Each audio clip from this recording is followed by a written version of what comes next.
Hello. Just see, it looks like nobody's in the room yet. There's nobody in the room, so we got a little bit time, but I'll just type in the chat something as people start logging on.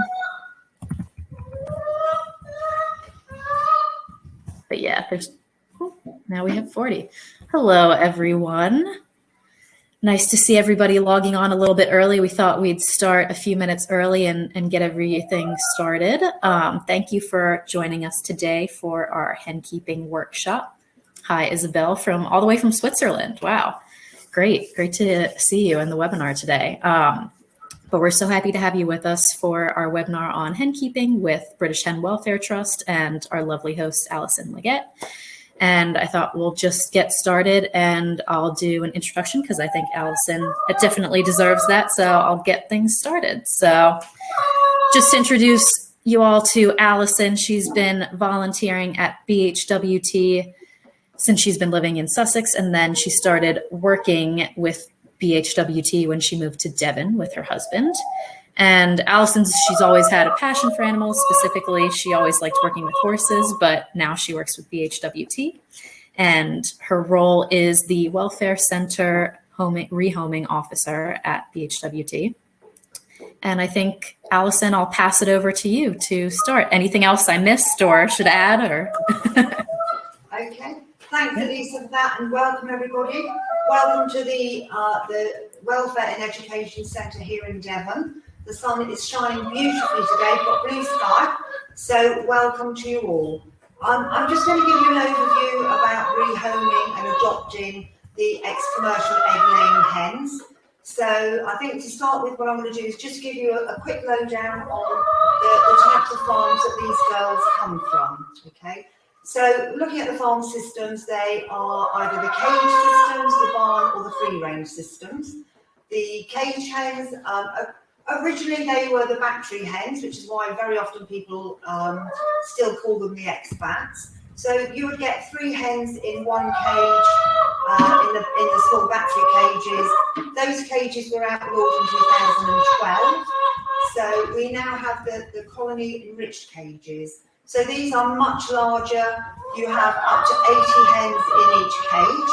They are enriched because they have the nesting area is curtained so that the hens have some privacy when they are going in to lay their eggs. They have a small system of perching that they can use, and also there's a corner where they can go and have a scratch around. So these newer cages are designed that the hens can exhibit some of their natural behaviours. The barn hens, so again, these hens are kept inside all the time. They are loose housed in great long barns, several thousand birds in each barn. Loose housed, as I say, so no cages. They have a system of perching. They have their nest boxes.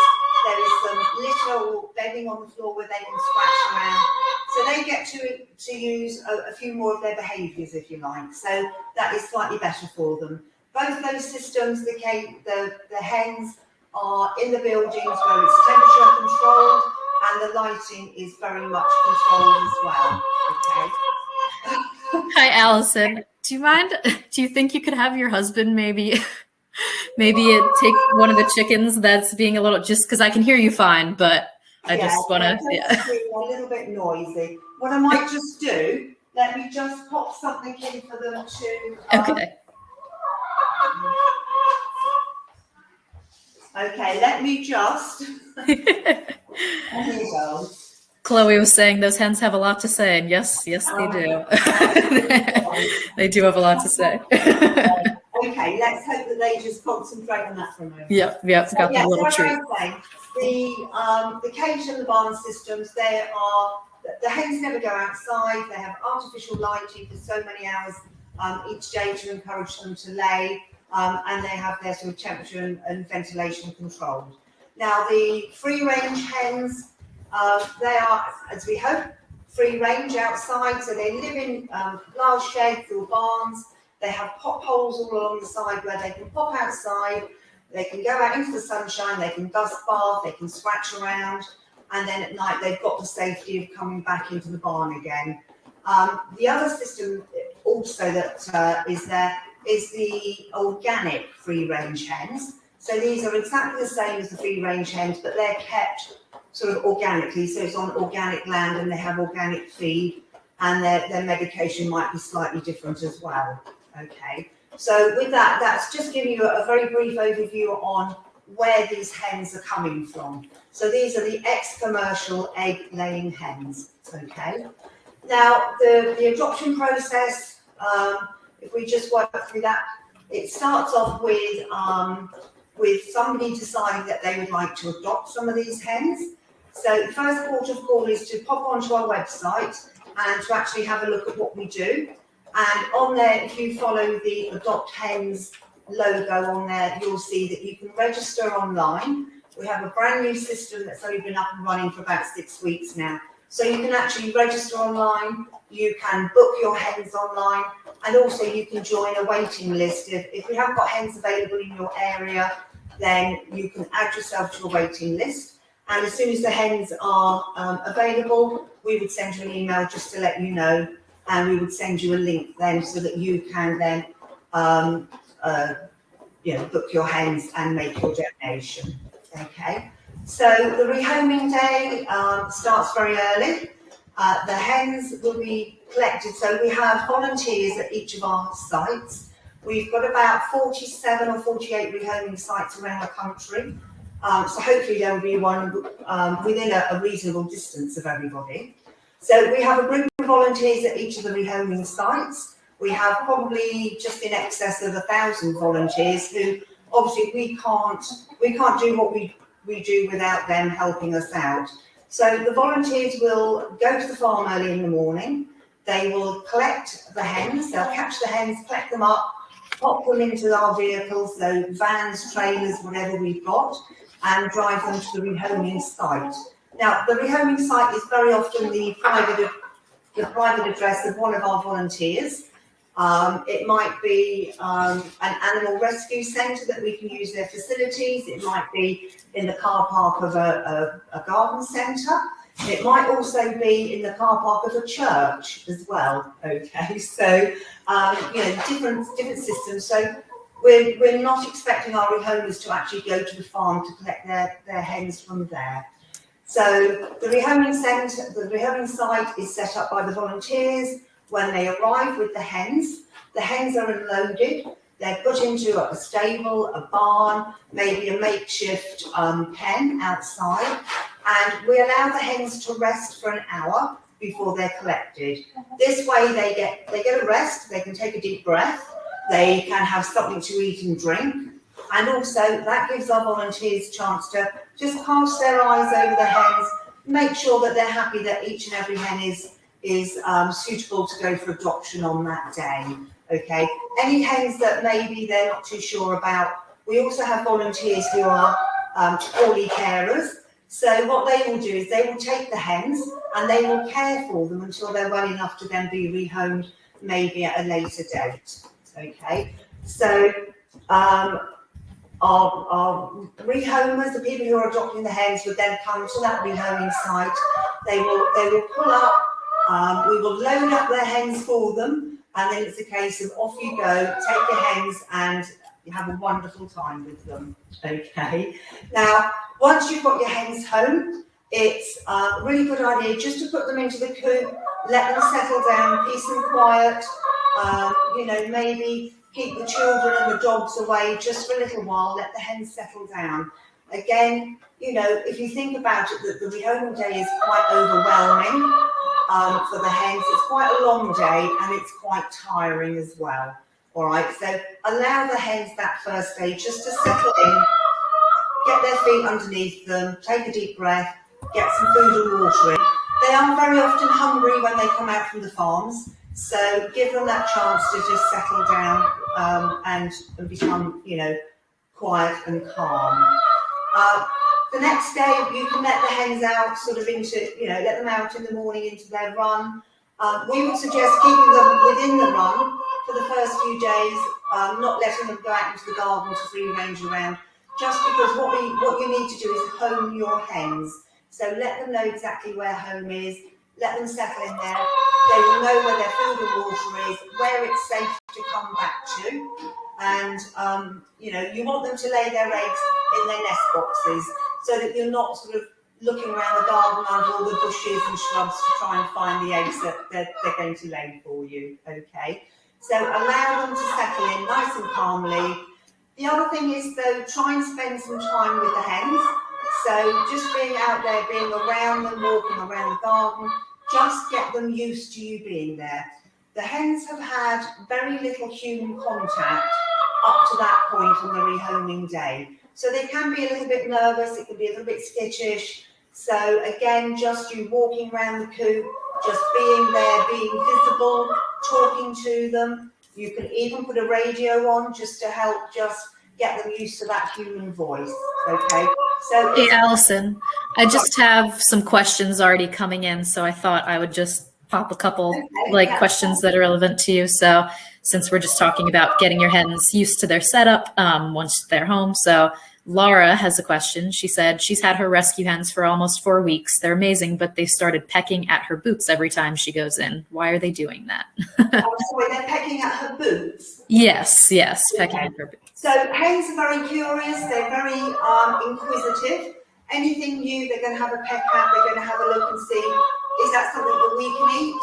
Is that something I need to be wary of? So I think just walking in there, I think the fact that they're coming up to her is really good. They're obviously becoming really friendly. But I think just pecking the boots is them just testing to see if that's something that might be worth, you know, having a bit of a nibble of. So I don't think it's anything to worry about. And the other thing that hens do as one of their behaviours is that they do gentle pecking at each other. So it just might be around their face, it might be around their body, and it's just a way of kind of hen affection. So I think for Laura, that's probably actually quite a nice thing that they're doing. Okay. Great. And then I actually have another question from Chris. So Chris says, is it true that free-range hens may not be able to access outdoor spaces if they are low down in the pecking order? Okay, so is this at the farms? He did not specify, but... Yeah. So very often, yeah, at the farms, it can be that not every single hen will come outside and enjoy the sunshine, okay? It can be that if, yes, they are down the pecking order, they're not quite brave enough to come out of those potholes from the shed. Also, occasionally you might get a hen that's a little bit of a bully. She's a little bit dominant, and she will stand at the pothole, and she might prevent some hens coming out or some hens going back in. So yeah, so we like to think that all the hens have been free range and had that access. Occasionally you might get a few that have maybe not quite ventured out. Okay. And then I have just a couple more for you too. So Fumiko has said, should hens who have reached the end of lay change their diet away from layers, pellets, mash?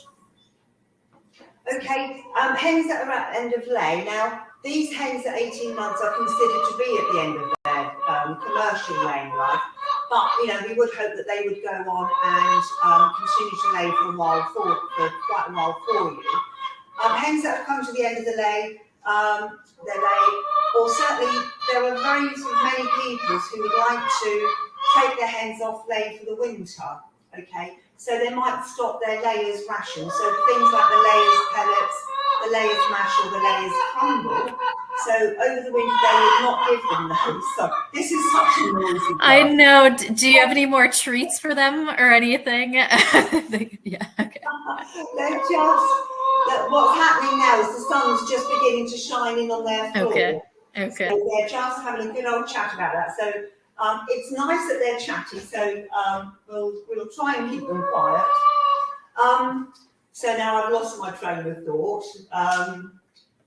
Sorry, Laura. That's okay.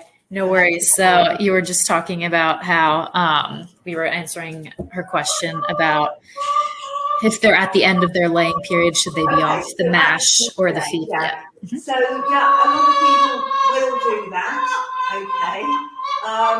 So I think. Do you think? Sorry, Alison. Do you think maybe your husband could take out the one hen? Just because I think people are struggling to hear a little bit, Yeah, or if you have any more okay, treats. all right, okay. Yeah. So just, I don't think I'm Dan. I'm not really sure which one it is, but I tell you what we're going to do. We're going to just let them out. Okay. Okay, let's just see if they'll come out. They can have a wander through then. Okay, they can go and have a wander through, and perhaps they'll be a little bit quieter. So, yeah, so at the end of the day, a lot of people take the heads off the layers, the crumble, the mash, or the pellets. But what you need to make sure is that they're still getting a really good diet. Okay, so still making sure they've got some supplementation, etc., so that, you know, it's really important that they still get their nutrients and their really good balanced diet. So, I'm not sure if that answers that one. Nope, that's great. And I think we'll keep the questions. You can keep going for now, and then I'll ask a couple questions later because I think. Okay. All right. I'm just spreading a little bit of corn on the floor for them. Great. Okay. So what are your hens going to expect from you? I think is the next thing that we just need to have a little chat about. So the hens are going to expect you to give them a safe and secure home. Okay. It's got to be safe that they can't wander off. Now, it's your responsibility as a hen keeper that you keep your hens on your property, all right? So, for instance, you know, you let them out into the garden, that's a wonderful thing to do, but it's just making sure that the hens don't tuck in under the hedge to the neighbour's garden who might not want them. Maybe out on the road, we just need to be a little bit careful about that as well. So, a safe, secure home, safe for the hens, and security, and thinking about predators as well, so that the predators can't get them, okay? So think about what predators might be around in your local area. Are you urban based? Are you out in the countryside? We always blame the wily fox for everything, and certainly sort of early spring, sort of summertime, if you've got a local vixen who has got cubs, then she's going to be pretty persistent to try and find something to feed them with. So your coop needs to be secure against foxes. You might have, if you're up in Scotland and some places in Wales, they have pine martins that can get in and will kill the hens. Mink in some parts of the country as well, and sort of aerial attack as well. Buzzards, kites, things like that, okay? So making sure that you provide them with a really good, safe, secure home. The other thing is that you do need to make a bit of a commitment to your hens as well. So twice a day, first thing in the morning to let your hens out, to give them their breakfast, to check that they're okay. Late in the afternoon or the evening when it's time for the hens to go to bed as well. Those two, from what I would say as the welfare officer, is the main things that you need to be doing every day. So checking those hens, making sure they've got food and water, checking that they're all okay, you know, and that they're going in safe and secure at night as well. Other things that you need to commit to, obviously, is cleaning their enclosure out, cleaning the hen house out. But I think you'll find for most people, and especially those people who've never had hens before, they are a real time waster, okay? It's so easy, you take your cup of tea out and you go and think, I'll just sit and have a cup of tea, watch my hens, and you know, before you know it, it's an hour later and you're still sitting there watching them. They're so inquisitive, they have got such little characters that it's just so easy just to sit and watch them and waste your day. So be warned, okay? So I think what we perhaps talk about the housing now. What sort of housing do we need? So I've said, you know, a nice, safe, secure home for the hens to live in. So ideally they will need some sort of a secure house to go in at night so that we can shut them away safely, and what we would call a run. So something that they can come outside into, again, be safe and secure throughout the day. And then a lot of the hens are allowed to go out and wander around the garden. Do be aware that they will take a liking to your plants. There's nothing better than digging up your flower beds, okay, looking for worms and slugs. So some people, what they might like to do is have a bigger enclosure that the hens can go out into to give them that extra bit of space. So I think first of all you need to have a sort of think about how many hens might you like to have in your garden, how big your space is, etc. Just bear with me 1 second. There you go. What are you doing? Right, there we go. They were fighting over one bit. So yeah, how big is your garden? How many hens can you accommodate? I think the normal ones come back. Okay. Okay. Don't go into that. Oh, she's so funny. Okay. So, so once you've decided how many hens you might like, now we rehome a minimum of 3 hens because we do think that they should be kept within a little flock. I'm just going to chase her around, everyone, so bear with me. Okay. She's not going to go. She's going the opposite way. That's fine. She'll go that way. Here's the classy one. It's all part of having live animals in the shot, right? You have to expect a little bit. Don't work with children and animals. Definitely hens. Bless her heart. So if we start looking at at the hen house, at your coop, at your house and run, whatever you want to call it. So deciding on how many hens you would like to start with, and then you can see what you need to get to accommodate them. I think she's going the other way. Okay, I see her. Yeah, going around the side of the cube. Do you think if you picked her up, maybe that would help her? I'm not sure, but I can. Let's have a look at her. Okay. She's so funny. She's very vocal today. She's got a lot to say today. I'm sending her round to go and join her sisters. Okay. You see, folks, how friendly and funny these hens are. No, sweetheart. Go on. Oh, okay. It's all right. It's because we've got a glass door here. Okay.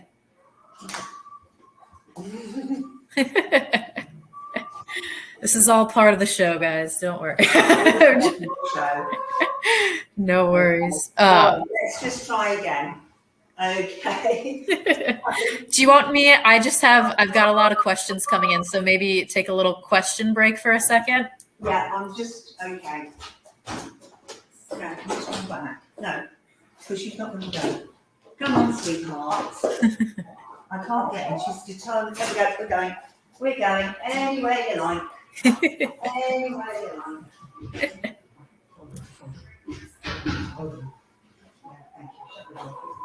Right, pen free. No worries. I'm sorry, folks. Okay.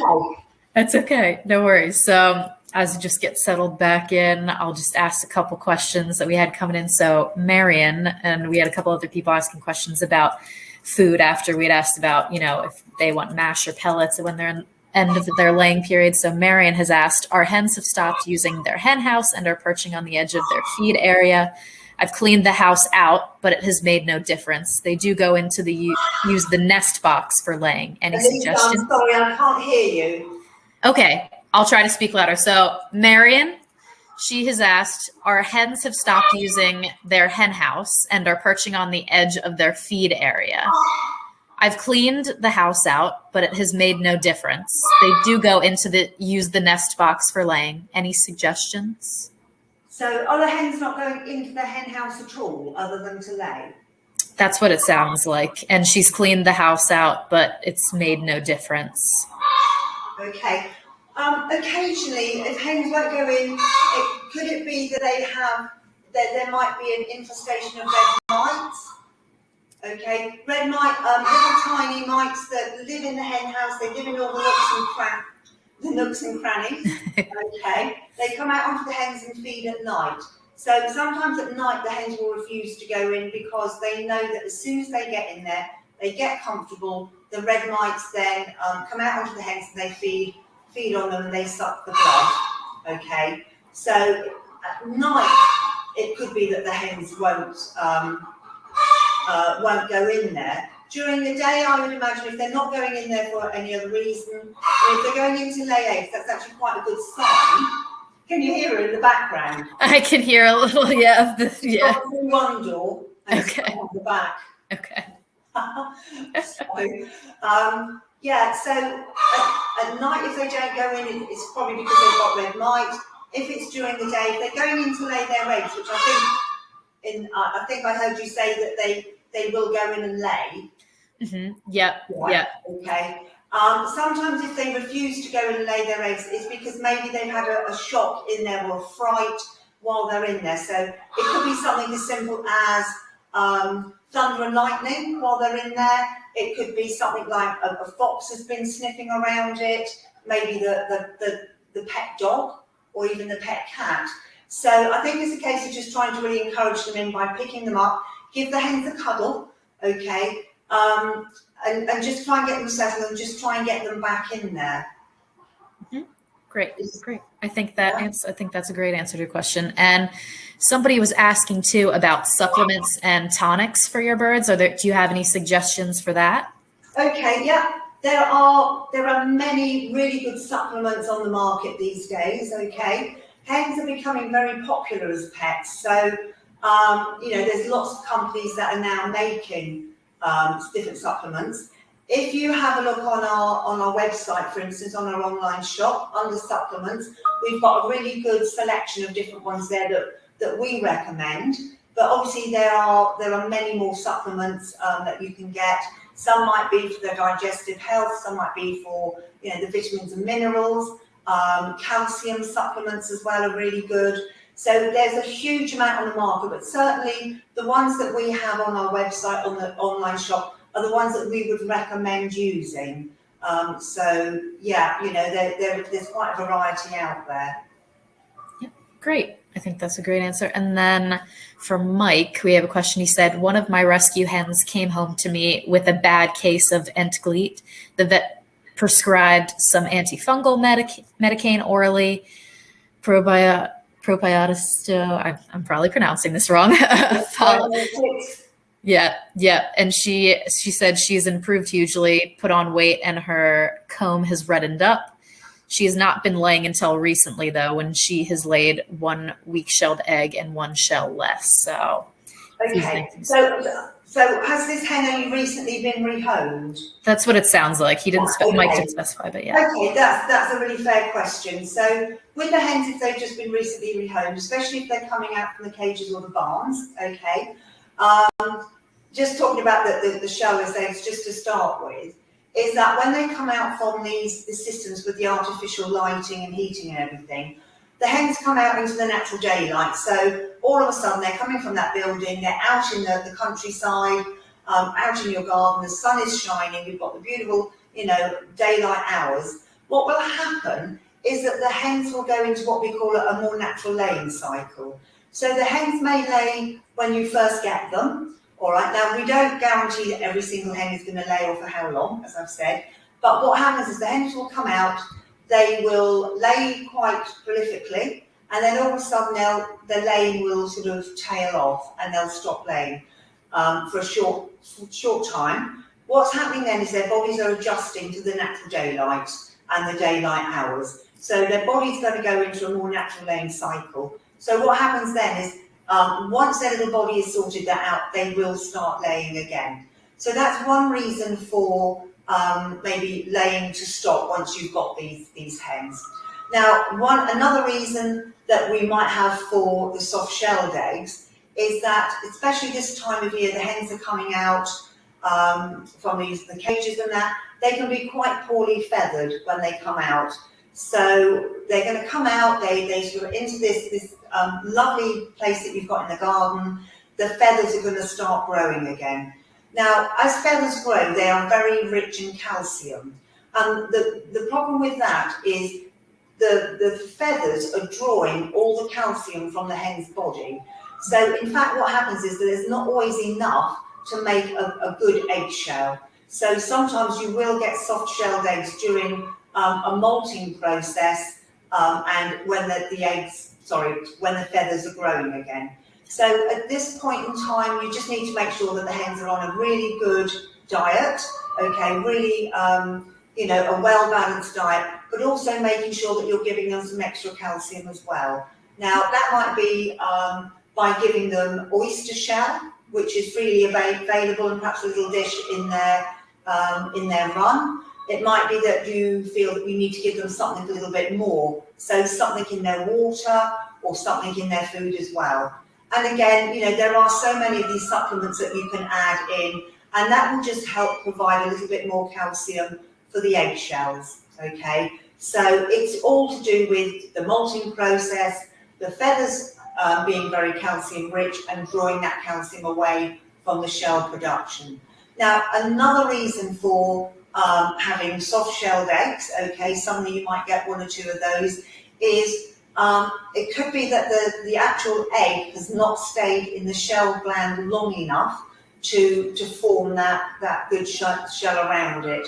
It could be something like a thunderstorm that's frightened the hen. That egg has gone shoop and slips right through. It could be that, again, she's had a fright when, with a predator around her. It could be anything like that. And so just ensuring that all your hens going through any of these processes have got, that good, well-balanced diet with plenty of calcium. Okay. Great. I think that was great, Alison. I think we'll stop with the questions for now, so you can. Okay. Yep. So I think next what we'll just talk about is the suitable housing. I think that's where I was coming on to before. Yep. So making sure that you've got that safe, secure house for your hens. We've said a little bit about the predators. Okay. So now, when you start looking at what type of housing that you want, there are so many different types of housing on the market. Ranging from the different materials used to size, to cost, to everything. So sitting beside me here, okay, is a really good example of a very popular one. So obviously this is the Omlet. This is an Omlet one. This is an egg cube. It's made of plastic. It's easy to move. So if you're one of those people that, perhaps we don't want the hens to come out every day around the garden, but we'd like to move them onto a sort of fresh pasture, as it were. These are really easy to move. They've got wheels on, and one person can move these. I've shuffled this one around today so that we could try and sort of show you this.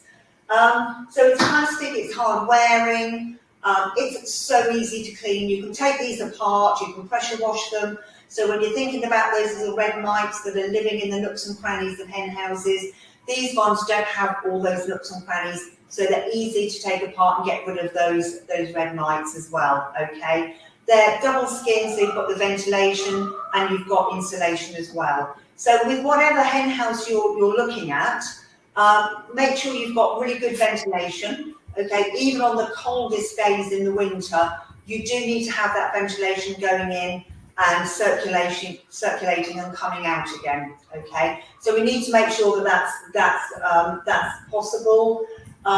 Some houses you can have an automatic door on. This one's got an automatic door. They can either work on the daylight, or you can have it on a timer. So if your hens are very early risers before you can have that set so it can let them out into their run beforehand.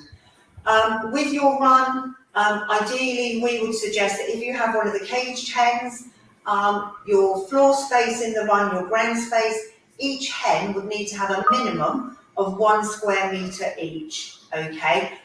If it's bigger than that, then that's fantastic, that's lovely, that gives them more room. So what we would hope for is the hens are going to have something better than what they've come from.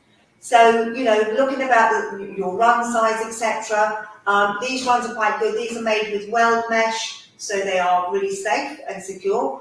And these ones have got what we call a skirt or an apron of the weld mesh. Like, I don't think you can see it from where you are. It's got an apron where the weld mesh is laying on the ground all the way around. So that helps prevent a predator from digging down underneath and into the run. So something like this is really good because it's strong enough to keep those predators out, okay? Hey, Alison, is there any way you could move the camera so they could see a little bit inside the coop, or is that possible? I don't want to mess up your setup though. If you right, okay. So you'll have to kind of direct me a little bit because that's good. Yep, I can see the bottom now where the feeders are. Yep, so you can see the feeders. Yep. Mm-hmm. Is that okay? Yep, I think that's great. Yeah, yeah. Yeah, All right. So guys that's really good. Yeah. So the feeders that you see, we've got one feeder on one side, and we've got the water, the drinker on the other side. Now, when you're looking at what type of feeders and that you're going to get, okay, think about the floor space in your run, okay, because they can take up quite a lot of space. So it's really good if, like these, for instance, actually hang on the sides. So it gives the hens actually more foot space down there. So feeders and drinkers, again, come in all types of designs and stuff. A lot of them you buy are actually, the feeders are a red colour, because hens do see like the reds and the oranges. So that encourages them to go and eat. So that's something else to look at. Other feeders are ones that actually hang. So if you've got quite a big space, they can hang, and the hens, again, you know, can get around them, and it's not a problem. You need to make sure that you've got enough feeder space so that the hens can get there beside each other, because you'll find that when they are when they're feeding, they're quite communal, so they like to be feeding together. So if you've got feeders where the hens can all stand and feed at the same time, there's no little hen that's left out to the back and she goes hungry.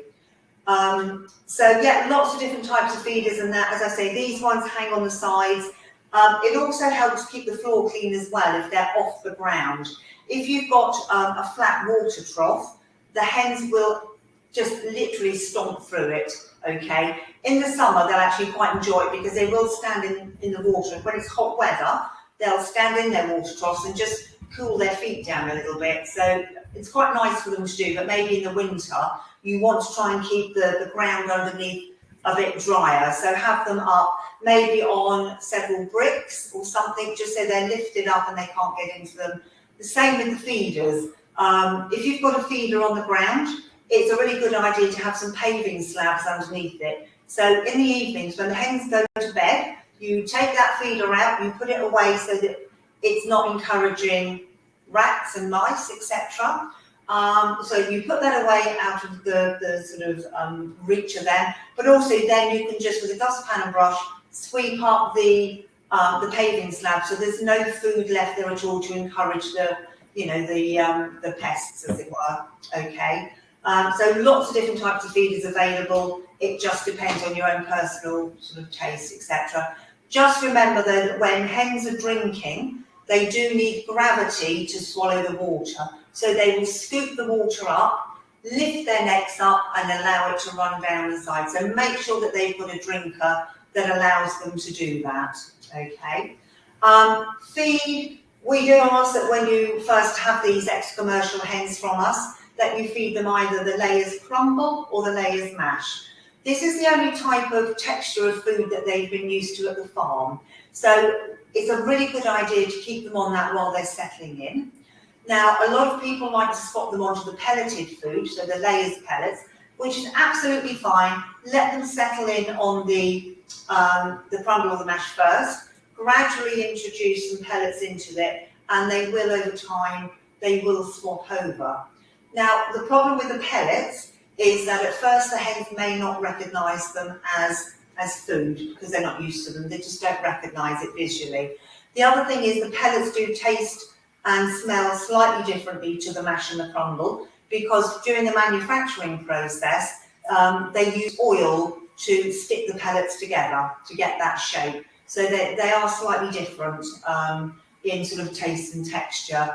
The really good thing with the crumble and the mash is that if it's a cold day, your hens are looking a little bit cold, a little bit shivery, mix a bit of hot water into the crumble or the mash and present it as a nice, damp, warm meal. Okay, that will warm the hens up sort of from inside out. Ideal for, you know, a cold, chilly morning, or you know, late afternoon in the winter when it's going to be a really cold, frosty night.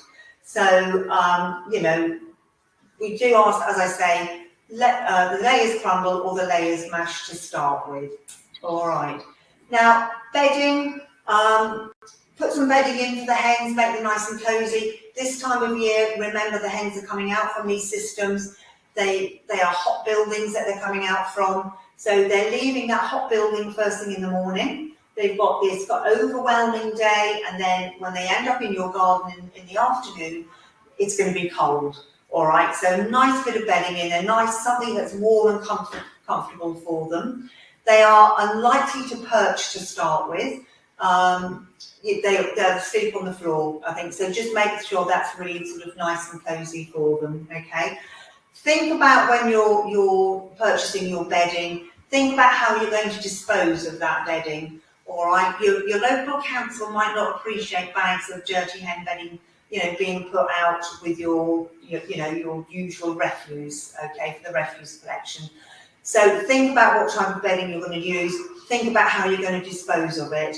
If you use one of the really good sort of modern chopped dust extracted straw beddings, those will compost down really well in a compost heap, and then you can spread those on your flower beds, your vegetable beds. So it's really good if you're into your recycling and being green, is use a bedding that you can reuse again, in your garden. Okay. Couple of things to have in your cupboard, which would be a really good idea when you first get your hens. The first thing really is an antiseptic wound wash. Okay, so if the hens get any little wounds, if they step on something, they cut their foot, get your antiseptic wound wash out and give that a good clean so you can see what's going on within that. Another really good thing to have is one of the coloured antiseptic wound sprays.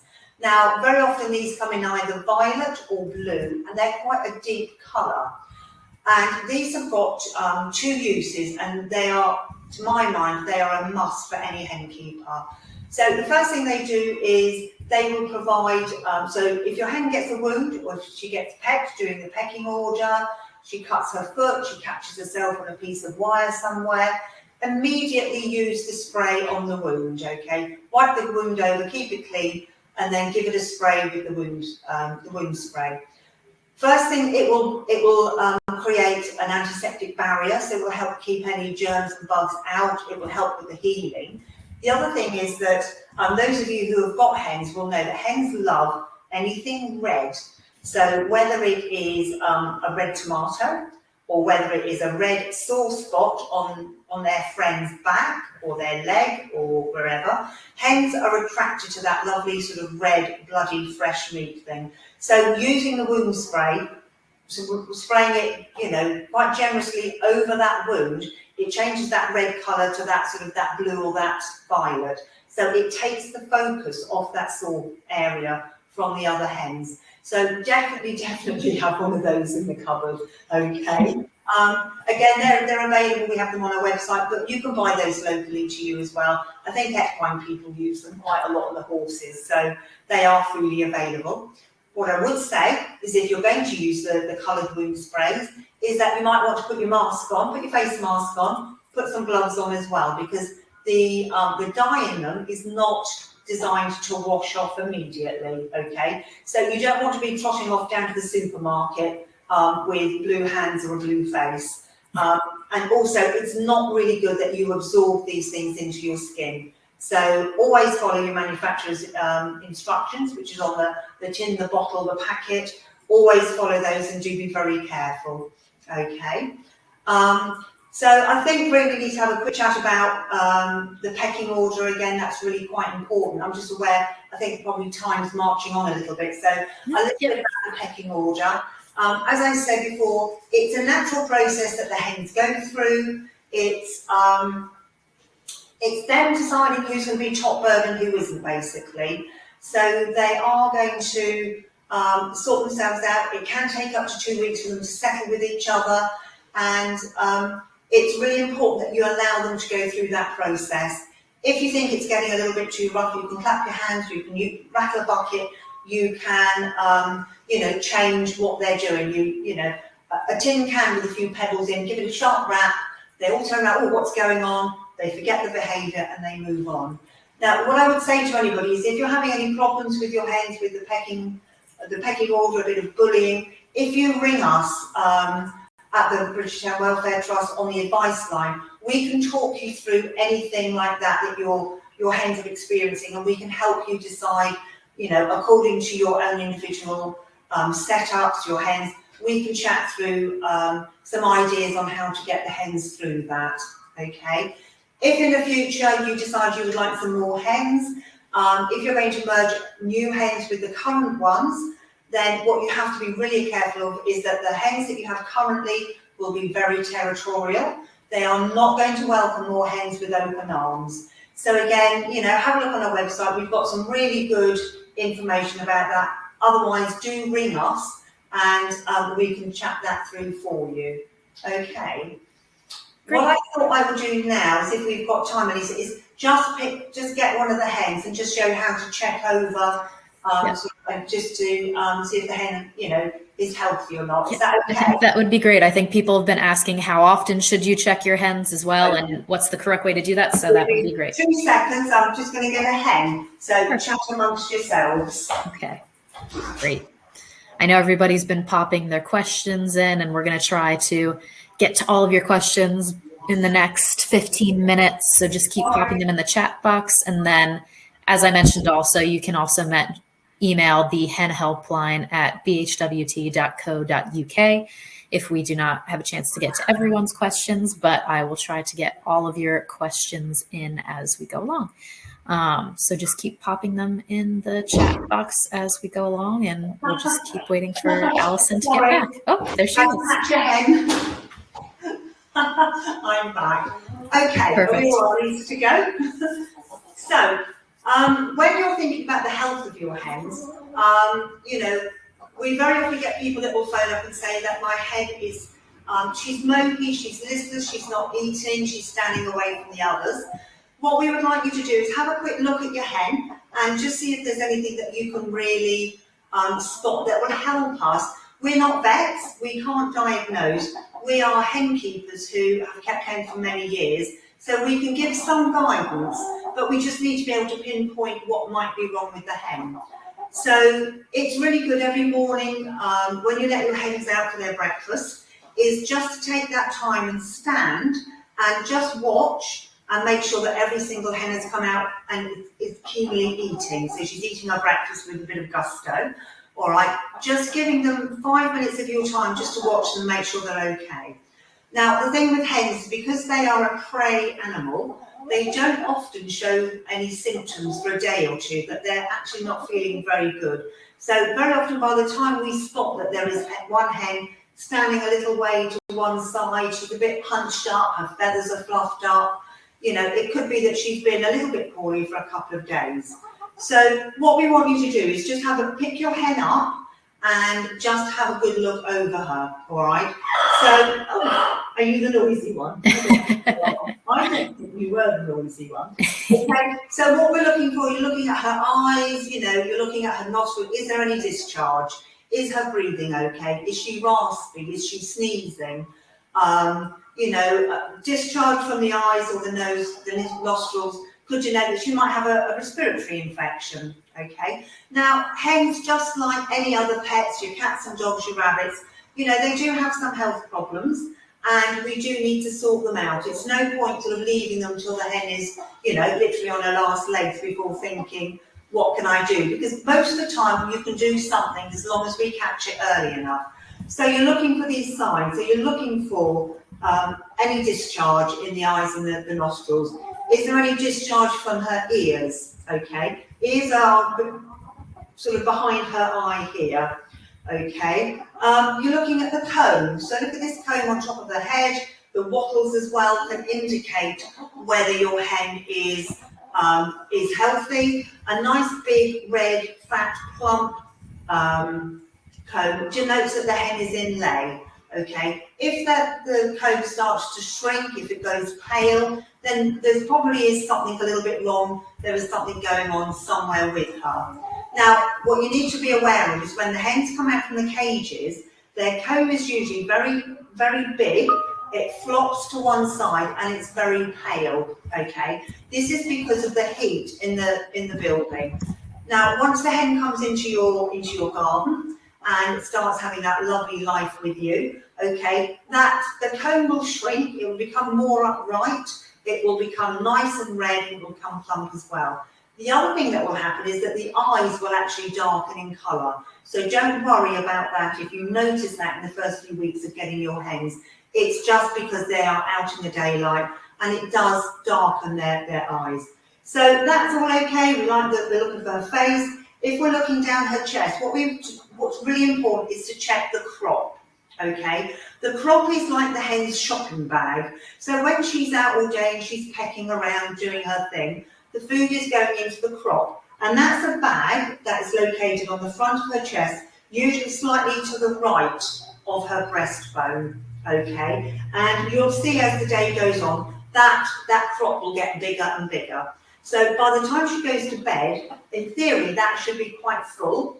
And while she's sleeping overnight, that will empty. So the food from the crop will go through into the gizzard, which is the next part of the digestion, and she will digest that overnight. So you need to make sure that the hen's crop is here. She's got some food in it. This one has, okay, and you're just feeling the consistency of it. If it's a hard ball of food, she might have impacted crop. If it's soft and squishy, she could have something like sauerkraut. So it's just really important just to check that one, okay, especially if the hen is drinking excessively, that could be a problem with the crop. So you're just going to have Alison, can I just interrupt you for a second? Because I just had a question about sour crop or impacted crop that you've just been talking about. So Kate has asked, she said she's very familiar with sour crop and impacted crop. One of her newer girls that's about 2 months old has an enlarged crop. It's not watery, she says, or balloon-like, as in their sour crop, or no liquid that has spilled out over, but it hasn't decreased in size overnight. Any thoughts or suggestions? Okay. So the crop possibly then feels like the hard fat balls that we put out for the wild birds in the garden. If it feels solid like that, then you're looking at impacted crop. So what we would suggest for that is if she has some olive oil or some vegetable oil in the kitchen cupboard, you can very gently syringe about 10 mils of that into the hen's beak, but very, very slowly, because what we don't want is for that going down into her lungs. So once that oil has gone down into the crop, leave it for about 10 or 15 minutes, just to kind of soak in a little bit, and then you can very gently massage the crop. Okay, so what you're trying to do is you're trying to break the lumps down so that then they're small enough to pass through to the digestion, okay? It might be that you have to do that 2 or 3 times during the day, and then hopefully the next morning that crop will have emptied. Now, the problem is if it hasn't emptied by the next morning, we do suggest that you do call your vet, because the vet may need to sort of actually empty that for the hen. Okay, they don't necessarily have to do it under general anaesthetic. They will just make a small incision under local anaesthetic into the crop, and then they can pull out whatever is causing the blockage. It could be something like a piece of string. It could be a long piece of grass, so like a long fibrous something or other that has got entangled around the food in the crop and is therefore preventing it from going through. Now, if there are droppings coming out the back end, then that's really good because something is being passed through. But we do say that if you can't clear it, you must contact your vet. Okay. I think that's a great answer to Kate's question. Yeah. Okay. Other thing to check, obviously have a quick look through the feathers, looking for any mites, any lice. As I said before, they do get the same things. Cats and dogs get fleas. Your hens might get lice, they might get the mites as well. So, having a little bit of a sort of routine with doing that, and a routine thing that, you dust your hens, or you give them a really nice dust bath with some diatomaceous earth in that they can dust themselves.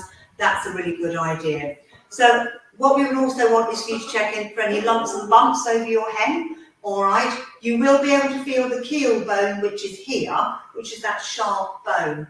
Now, these hens are not bred as meat birds, so they will always be quite slim on the breastbone, okay? So their breast muscle iris, are you standing up? That's beautiful, okay? So this will always be fairly prominent on these types of hens because these are bred for egg laying. But what we want to make sure is that her abdomen down here, it's not swollen, it's not hot, it's not fluidy, all right? And then obviously we want, we need to have a look at the back end sometimes, okay? So keeping her wings down, You might find it easier to get something like a tea towel that you can just wrap over the top of her wings, okay? So having a look at the back end here, just making sure her vent is here, okay? So her cloaca is the back end, so it's the chamber that the poo and the egg comes out from. So we need to check there, make sure it's nice and clean, there's no discharge, there's no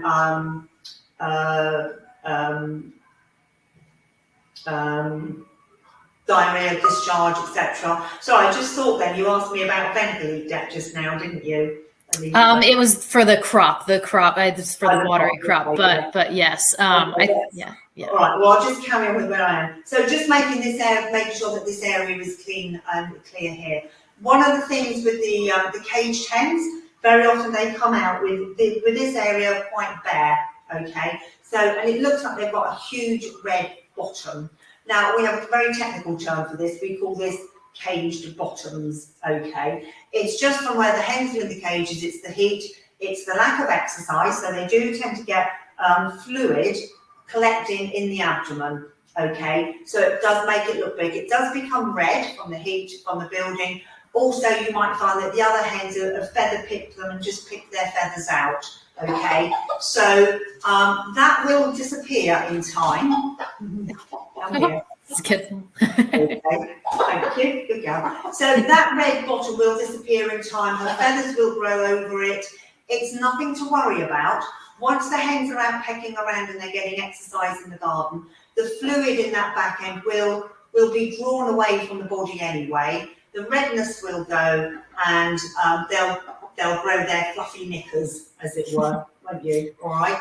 So just a few things that we want you to have a look at is, you know, it's the front end, it's the crop, it's the abdomen, it's the back end as well. Okay, so Alison, yeah, since we're kind of running low on time, I thought I might just start asking a few questions coming in. Yep.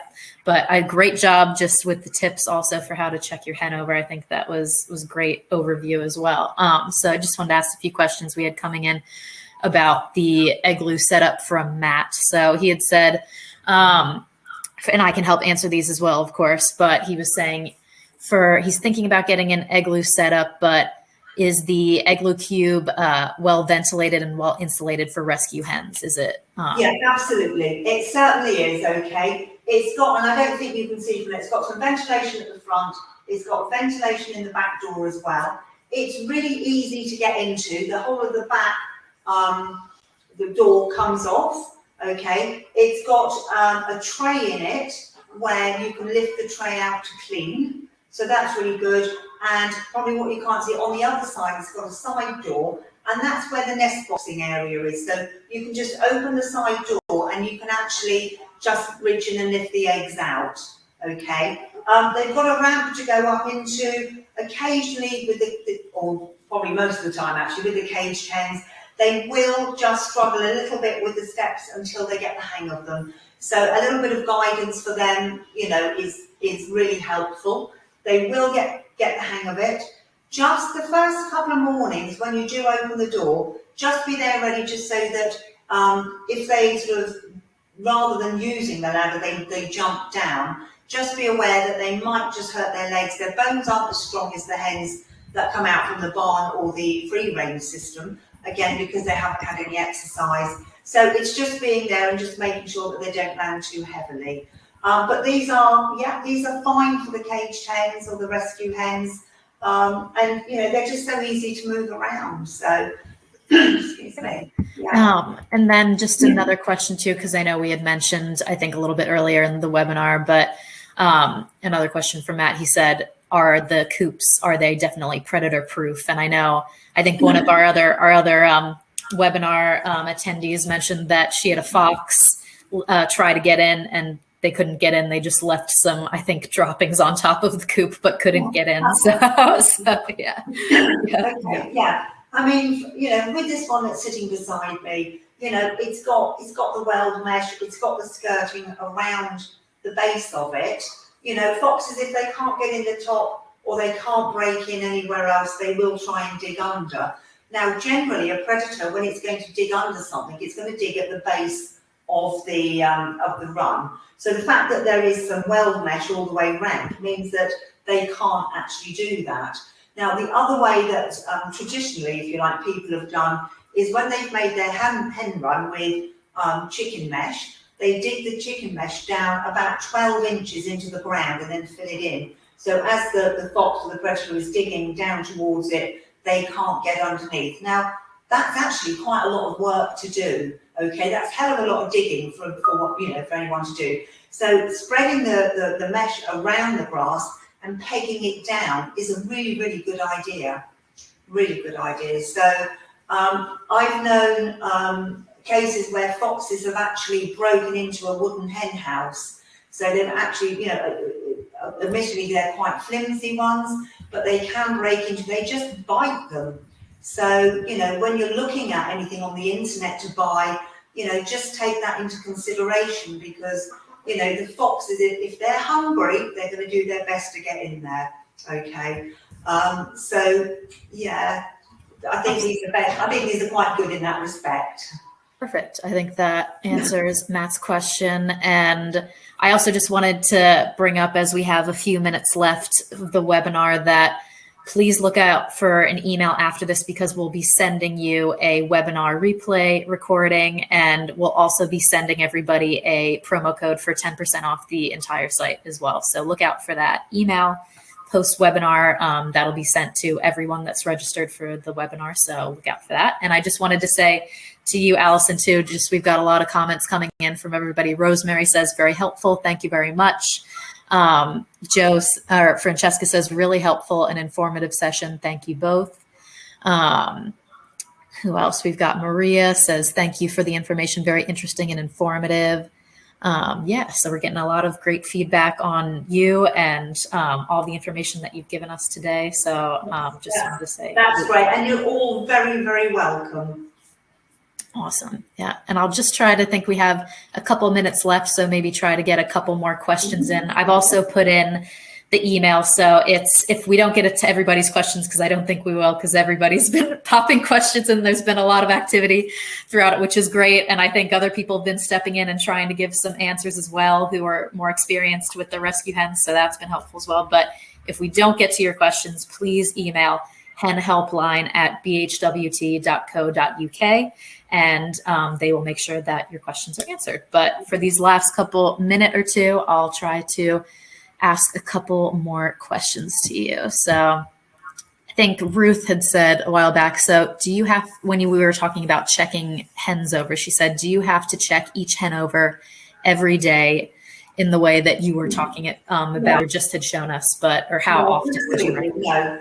So what we would suggest is you have some kind of a routine going. It's really good to have a diary that you can note anything in that you might spot. So you might think one day, oh gosh, Matilda over there, why is she doing this? Write it in your book, okay? Another really good thing to do is when you first get your hens, is to weigh them on a regular basis, okay? So maybe once a month, maybe once every 6 weeks or something, just so that you have a base weight for your hen as time goes on. And then if you notice that one hen is feeling a little bit, she's under the weather, then, weighing a hen is sometimes the only way that you can see if they are maintaining their weight or they're actually losing weight. Once they've got their lovely overcoat with all these beautiful feathers that they're going to grow, it's very difficult to see what's going on underneath them.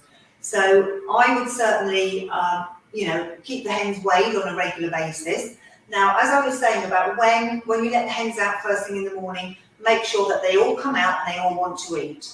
That's a really good sign that, if the hen is eating, that, she's feeling quite happy. As time goes, once you have your hens, once you get them, you're watching them, you're going to spend that time out there with them when you first get them, because as I say, they are such time wasters. You're going to get to know their own little personalities. And you might have a hen that is always one that just sets herself aside from the others. So that might not be anything, untoward in the future. So it's actually just getting to know your hens, just like you would with your dog or your cat, is just knowing their behaviour, their character as well. I wouldn't expect anyone to pick their hens up every day and check over like we've just done this quick check on on this one, okay? It's the visual that's really going to tell you to start with. It's if you're thinking that that hen's not looking very good, that's when, you know, pick her up, check her over. Anything you're not sure about, give us a ring, okay? Don't leave it too long. It's really awful. We do get phone calls where people are in tears because they've just lost their hen. You know, when we're saying to them, and you know, what's happened over the last couple of days, you know, we could have probably just given them some guidance and some advice. Okay, so, you know, don't ever be frightened to give us a ring. Even if you think it's a silly question, you know, we've probably heard it before anyway, so all right. But we are there if you need us. That's great. That's great, Alison. And I won't keep you too much longer because I think we're a couple minutes over time. As I said, I know we didn't get to everyone's questions, but please feel free to email henhelpline@bhwt.co.uk with your questions, and we'll make sure they get answered. And thank you again to Alison for being our lovely host for today. Been getting awesome comments on the feed here saying, can we do webinars like this more regularly? This has been so helpful. So all great feedback for you, Alison, and thank you again for hosting this webinar with us. We really appreciate it. Thank you. All right. Thank you, everyone, and look out for that email that we'll be sending out after the webinar with the promo code and with the webinar replay. Everybody have a good afternoon. Thank you. Thank you very much. Thank you. Bye. Bye. Bye. Good girl. You are noisy.